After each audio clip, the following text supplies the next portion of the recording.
Hello दोस्तों, स्वागत हमारे न्यू यूट्यूब चैनल में। मेरे साथ जुड़े क्योंकि मैं गौतम बुद्ध के प्रेरक जीवन में गोता लगाता हूँ और दो शक्तिशाली कहानियों साझा करता हूँ जिन्होंने सब कुछ बदल दिया। क्या वे मेरा दृष्टिकोण भी बदल सकती है? इस वीडियो में हम दो शक्तिशाली कहानियों के माध्यम से गौतम बुद्ध के प्रेरक जीवन का पता लगाएंगे जो उनके राजकुमार से प्रबुद्ध व्यक्ति बनने की यात्रा को उजागर करती है। गौतम बुद्ध सिद्धार्थ के रूप में जन्मे। प्राचीन भारत में एक राजकुमार थे जो विलासिता का जीवन जी रहे थे।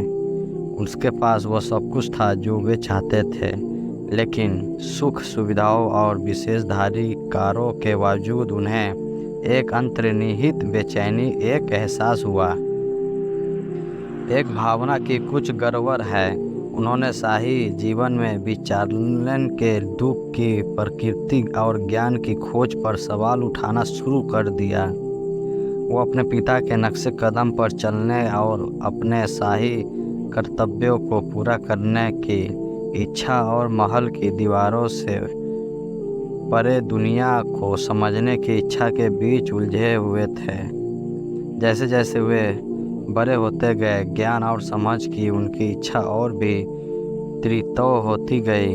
वे अक्सर दुनिया को देखने के लिए महल से बाहर निकल जाते थे और उन्हीं में से एक भ्रमण के दौरान उन्हें 4 स्थलों में से पहला मिला। इस मुठभेड़ ने उनके जीवन का दिशा हमेशा के लिए बदल दी।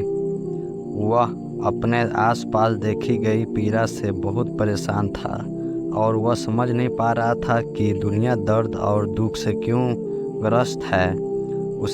उसे लगने लगा कि उसका अपना विलासितापूर्ण जीवन सामान्य नहीं था और महल के बाहर की दुनिया सबसे बहुत अलग थी जिसे वह जानता था।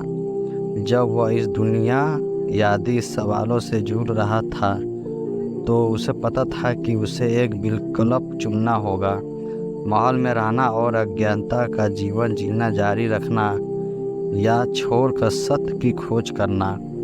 यह आंतरिक संघर्ष ज्ञानोदय की ओर उसकी यात्रा में एक निर्णायक लक्ष्य का होगा। गौतम के 4 दृश्यों के साथ मुठभेड़ की पहली कहानी में तकनीक हो जाए जिसने जीवन और मृत्यु की वास्तविकताओं के प्रति उसकी आंखें खोल दी।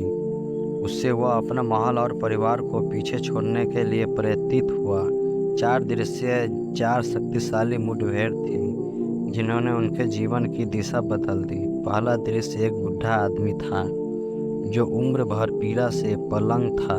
दूसरा और एक बीमार आदमी था जो बीमारी से पीड़ित था।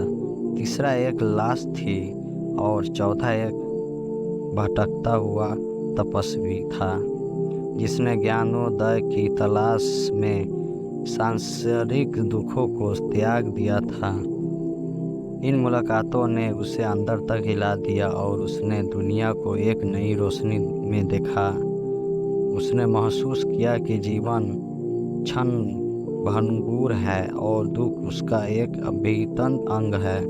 उसने देखा कि उसका अपना जीवन अपने दुख सुविधाओं के बावजूद दुख से मुक्ति नहीं था और सच्ची शक्तिशाली पाने का एकमात्र तरीका दुख के कारणों को समझना और उन पर विजय बना था।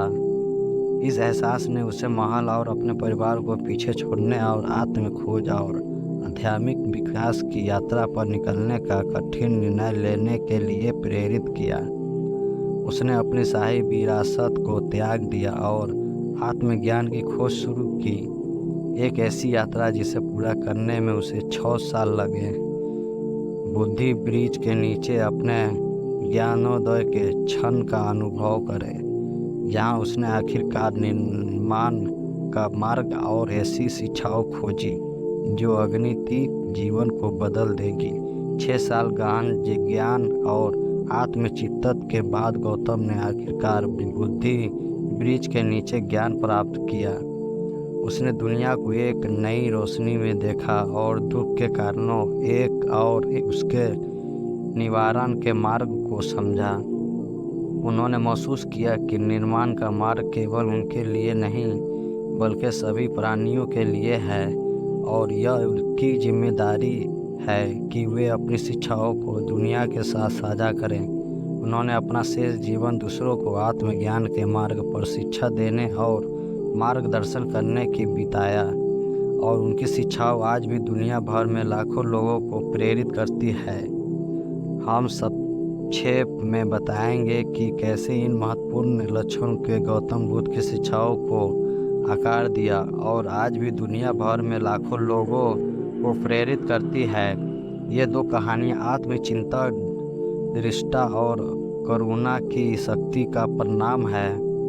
वे हमें दिखाते हैं कि सबसे अंधकार समय में भी हमेशा आशा होती है और आत्मज्ञान का मार्ग हमेशा पहुंच में होता है। अगर आपको ये कहानी प्रेरणादायक लगी है तो लाइक करना, सब्सक्राइब करना और नीचे कमेंट में अपने विचार साझा करना ना भूलें। इतिहास की और भी दिलचस्प कहानियों के लिए हमारा अगला वीडियो देखें।